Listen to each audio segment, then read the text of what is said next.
Sócrates fue un filósofo clásico griego considerado como uno de los más grandes, tanto de la filosofía occidental como de la universal. Fue maestro de Platón, quien tuvo a Aristóteles como discípulo, siendo estos tres los representantes fundamentales de la filosofía de la antigua Grecia. Otros discípulos suyos son Antístenes, Aristipo y Esquines. No hay ninguna evidencia de que Sócrates haya publicado algún escrito de su autoría.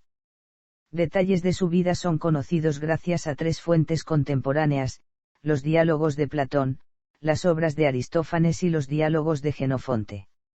En los diálogos de Platón se encuentran los relatos más completos de Sócrates que han sobrevivido desde la antigüedad. Sin embargo, quedan preguntas con respecto a la distinción entre el Sócrates de la vida real y la representación de Sócrates platónico. No dejó ningún escrito, pero inspiró a muchos discípulos. En su vejez, se convirtió en el foco de la hostilidad de muchos de la ciudad quienes veían a los sofistas y a la filosofía como los destructores de la piedad y moral de la ciudad, y fue condenado y se le ordenó beber veneno para morir en 399 AC. Sócrates es una figura principal de la transformación de la filosofía griega en un proyecto continuo y unificado. Se le considera el padre de la filosofía política, de la ética y es la principal fuente de todos los temas importantes de la filosofía occidental en general. Quizás su contribución más importante al pensamiento occidental es su modo dialéctico de indagar, conocido como el método socrático o método de elencos, el cual aplicaba para el examen de conceptos morales clave, tales como el bien y la justicia. La historiografía tradicional divide al conjunto de los pensadores anteriores a Sócrates como presocráticos, y a los influenciados por Sócrates en socráticos mayores, y socráticos menores. Biografía. Primeros años. Nació en Atenas, donde vivió durante los 2 últimos tercios del siglo V AC, la época más espléndida en la historia de su ciudad natal, y de toda la antigua Grecia. Fue hijo de Sofronisco, de profesión cantero, motivo por el que en su juventud lo llamaban, y de Fenáreta, comadrona, emparentados con Arístides el Justo. Según Plutarco, cuando Sócrates nació, su padre recibió del oráculo el consejo de dejar crecer a su hijo a su aire, sin oponerse a su voluntad ni reprimirle sus impulsos. No obstante, ni Jenofonte ni Platón mencionan esta intervención del oráculo, lo que hace pensar que pueda ser una tradición popular muy posterior. Educación. Recibió una educación tradicional, literatura, música y gimnasia. Más tarde se familiarizó con la dialéctica y la retórica de los sofistas. Al principio, Sócrates siguió el trabajo de su padre, realizó un conjunto de estatuas de las Tres Gracias, que estuvieron en la entrada de la Acrópolis hasta el siglo II AC. Tuvo por maestro al filósofo Arquelao, quien lo introdujo en las reflexiones sobre la física y la moral. Matrimonio. Se casó con Santipa, que era de familia noble. Según una tradición antigua, trataba muy mal al filósofo, aunque en realidad Platón muestra, al narrar la muerte de Sócrates en el Fedón, una relación normal e incluso buena entre los dos. Vida política y militar. Durante la guerra del Peloponeso contra Esparta, sirvió como hoplita con gran valor en las batallas de Potidea en el 432 AC-430 AC, Delio en el 424 AC, y Anfípolis en el 422 AC. Fue obediente con las leyes de Atenas, pero evitaba la política. Creía que podría servir mejor a su país dedicándose a la filosofía. Aspecto. Era de pequeña estatura, vientre prominente, ojos saltones y nariz exageradamente respingona. Su figura era motivo de chanza. Alcibíades lo comparó con los silenos, los seguidores ebrios y lascivos de Dioniso. Platón consideraba digno de ser rememorado el día en que le lavó los pies y le puso sandalias, y Antifón, el sofista, decía que ningún esclavo querría ser tratado como él se trataba a sí mismo. Llevaba siempre la misma capa, y era tremendamente austero en cuanto a comida y bebida. Desde muy joven, llamó la atención de los que lo rodeaban por la agudeza de sus razonamientos y su facilidad de palabra, además de la fina ironía con la que salpicaba sus tertulias con los ciudadanos jóvenes aristocráticos de Atenas, a quienes les preguntaba sobre su confianza en opiniones populares, aunque muy a menudo él no les ofrecía ninguna enseñanza. El juicio. Aunque durante la primera parte de su vida fue un patriota y un hombre de profundas convicciones religiosas, Sócrates sufrió sin embargo la desconfianza de muchos de sus contemporáneos, a los que les disgustaba la nueva postura que tomó frente al Estado ateniense y la religión establecida, principalmente en contra de las creencias metafísicas de Sócrates, que planteaban una existencia etérea sin el consentimiento de ningún dios como figura explícita. Fue acusado en el 399 AC de introducir nuevos dioses y corromper la moral de la juventud, alejándola de los principios de la democracia. Por el contrario, Sócrates se manifestó devoto de los dioses, y no pretendía introducir nuevas deidades, a lo que manifestó. Aunque la causa de fondo para llevar a un juicio a Sócrates, según Genofonte, fue que éste abrió sus puertas como discípulo a Critias, quien como otros discípulos de Sócrates fue miembro de la facción pro-espartana luego denominada los 30 tiranos, quienes se hicieron con el poder en Atenas tras la guerra del Peloponeso, y fueron acusados de matanzas y vaciamiento económico por sus enemigos demócratas. La Apología de Platón recoge lo esencial de la defensa de Sócrates en su propio juicio, una valiente reivindicación de toda su vida. Fue condenado a muerte, aunque la sentencia solo logró una escasa mayoría. De acuerdo con la práctica legal de Atenas, Sócrates hizo una réplica irónica a la sentencia de muerte del tribunal proponiendo pagar tan solo una pequeña multa dado el escaso valor que tenía para el Estado un hombre dotado de una misión filosófica. También se hace mención que Sócrates pidió jocosamente que se lo podría condenar sencillamente, invitándole a comer en los banquetes comunales, en alusión a que estos eran deplorables. Tanto una como otra, enfadaron tanto al jurado que éste volvió a votar a favor de la pena de muerte por una abultada mayoría.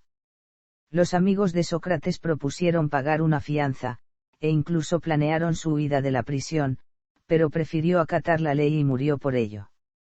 Pasó sus últimos días con sus amigos y seguidores. Muerte. El envenenamiento por cicuta era un método empleado habitualmente por los griegos para ejecutar las sentencias de pena de muerte. Sócrates fue juzgado y, declarado culpable, cumplió esta pena en el año 399 AC. Murió a los 71 años de edad, aceptando serenamente esta condena, método elegido por un tribunal que le juzgó por no reconocer a los dioses atenienses y corromper a la juventud. Según relata Platón en la Apología que dejó de su maestro, éste pudo haber eludido la condena, gracias a los amigos que aún conservaba, pero prefirió acatarla y morir. A su muerte surgieron varias escuelas socráticas, ya que sus doctrinas eran interpretadas de manera diferente por sus discípulos. Así, junto a la Academia Platónica, surgieron 4 escuelas socráticas menores, la cirenaica, la cínica, la de Elis y Eretria y la megárica. Platón no pudo asistir a los últimos instantes y estos fueron reconstituidos en el Fedón, según la narración de varios discípulos. Aquí está el paso que describe los síntomas. Posteriormente, en su honor y a modo de reconocimiento, la Academia Moderna de Atenas colocó una estatua suya en la entrada de la institución. Legado. El principal legado de Sócrates es quizás su propia muerte, un filósofo condenado a muerte por la democracia de Atenas, por introducir nuevos dioses. La base de sus enseñanzas y lo que inculcó fue la creencia en una comprensión objetiva de los conceptos de justicia, amor y virtud, y el conocimiento de uno mismo. Sócrates describió el alma como aquello en virtud de lo cual se nos califica de sabios o de locos, buenos o malos, una combinación de inteligencia y carácter. Asumiendo una postura de ignorancia, interrogaba a la gente para luego poner en evidencia la incongruencia de sus afirmaciones. A esto se le denominó ironía socrática, la cual queda expresada con su célebre frase, solo sé que no sé nada. A la vez, fue capaz de llevar tal unidad al plano del conocimiento, al sostener que el conocimiento es virtud y la ignorancia vicio.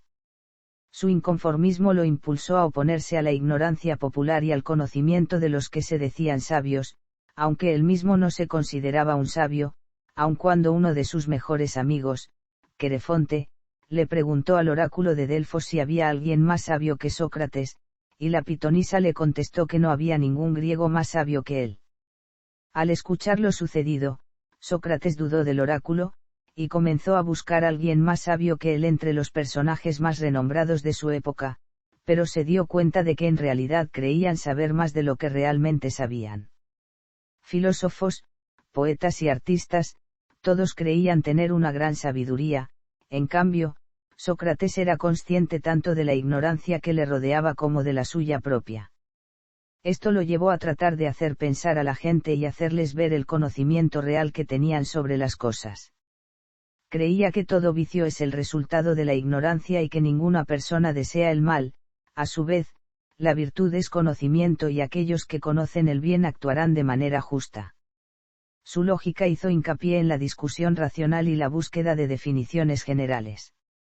En este sentido influyó en su discípulo Platón y, a través de él, en Aristóteles. Creía en la superioridad de la discusión sobre la escritura y, por lo tanto, pasó la mayor parte de su vida de adulto en los mercados y plazas públicas de Atenas, iniciando diálogos y discusiones con todo aquel que quisiera escucharle, a quienes solía responder mediante preguntas. La sabiduría de Sócrates no consiste en la simple acumulación de conocimientos, sino en revisar los conocimientos que se tienen y a partir de ahí construir conocimientos más sólidos. El poder de su oratoria y su facultad de expresión pública eran su fuerte para conseguir la atención de las personas. Otro pensador y amigo influenciado por Sócrates fue Antístenes, el fundador de la escuela cínica de filosofía. Sócrates también fue maestro de Aristipo, que fundó la filosofía cirenaica de la experiencia y el placer, de la que surgió la filosofía más elevada de Epicuro. Tanto para los estoicos como el filósofo griego Epicteto, Sócrates representó la personificación y la guía para alcanzar una vida superior. Tuvo gran influencia en el pensamiento occidental, a través de la obra de su discípulo Platón. Aristóteles, discípulo de Platón, señala los dos grandes aportes de Sócrates. Dialéctica. Fue el verdadero iniciador de la filosofía en cuanto que le dio su objetivo primordial de ser la ciencia que busca en el interior del ser humano. La dialéctica es el método de compartir conocimiento, usado principalmente por Platón, inspirado en la mayéutica de Sócrates. Después de plantear una proposición analizaba las preguntas y respuestas suscitadas por la misma. Esto le convierte en una figura extraordinaria y decisiva, representa la reacción contra el relativismo y subjetivismo sofista, y es un singular ejemplo de unidad entre teoría y conducta, entre pensamiento y acción. Platón adoptó este método en el que por medio del diálogo y la conversación se llega al conocimiento. Mayéutica. Privilegió un método, al cual denominó mayéutica, es decir, lograr que el interlocutor descubra sus propias verdades. La mayéutica fue su más grande mérito, método inductivo que le permitía llevar a sus alumnos a la resolución de los problemas que se planteaban por medio de hábiles preguntas cuya lógica iluminaba el entendimiento. Según pensaba, el conocimiento y el autodominio habrían de permitir restaurar la relación entre el ser humano y la naturaleza. Para Sócrates este era un método por medio del cual el alma llegaría al conocimiento, una forma de construir conocimiento a partir de resolver preguntas y una forma de analizar la verdad comparando diferentes opiniones. Sócrates creía que el conocimiento se puede construir a partir de opiniones y razonamientos. Usando este método se dio cuenta de que la mayoría de las personas a las que le preguntaba en Atenas opinaban sin saber. Sócrates hacía preguntas y no sabían cómo justificar sus opiniones, gracias a ello se ganó el apodo de Tábano ya que sus preguntas le parecían molestas a los atenienses. Política. Se argumenta que Sócrates creía que los ideales pertenecen a un mundo que solo el hombre sabio puede entender, haciendo del filósofo el único tipo de persona adecuada para gobernar a otros. En el diálogo de Platón, La República, Sócrates se oponía abiertamente a la democracia que dirigía Atenas durante su vida adulta. Según él, la democracia ateniense no se encontraba a la altura de un gobierno ideal representado por un perfecto régimen dirigido por filósofos. Sin embargo, es posible que el Sócrates de la República de Platón esté coloreado por las propias opiniones de Platón. Durante los últimos años de la vida de Sócrates, Atenas estaba en continuo cambio debido a la agitación política. La democracia fue finalmente derrocada por una junta conocida como los 30 tiranos, dirigida por el pariente de Platón, Critias, que había sido estudiante y amigo de Sócrates. Los tiranos gobernaron durante aproximadamente un año antes de que la democracia ateniense fuese restaurada, momento en el que declaró una amnistía para todos los acontecimientos recientes. La oposición de Sócrates a la democracia se niega a menudo, y la pregunta es una de las discusiones filosóficas mayores al intentar determinar exactamente lo que Sócrates creyó. El argumento más fuerte de aquellos que afirman que Sócrates no creía realmente en la idea de los reyes filósofos es que la visión no se expresa antes de la República de Platón, que es ampliamente considerada uno de los diálogos medios de Platón y no representativa de las visiones históricas de Sócrates. Además, según la Apología de Sócrates de Platón, un diálogo temprano, Sócrates se negó a seguir la política convencional, a menudo afirmaba que no podía mirar los asuntos ajenos o decirle a la gente cómo vivir sus vidas cuando todavía no sabía cómo vivir la suya. Él creía que era un filósofo comprometido en la búsqueda de la verdad, y no pretendía saberlo completamente todo. La aceptación de Sócrates de su sentencia de muerte después de su condena también puede servir para apoyar esta opinión. A menudo se afirma que gran parte de las tendencias antidemocráticas son propias de Platón, que nunca fue capaz de superar su disgusto por lo que se hizo a su maestro.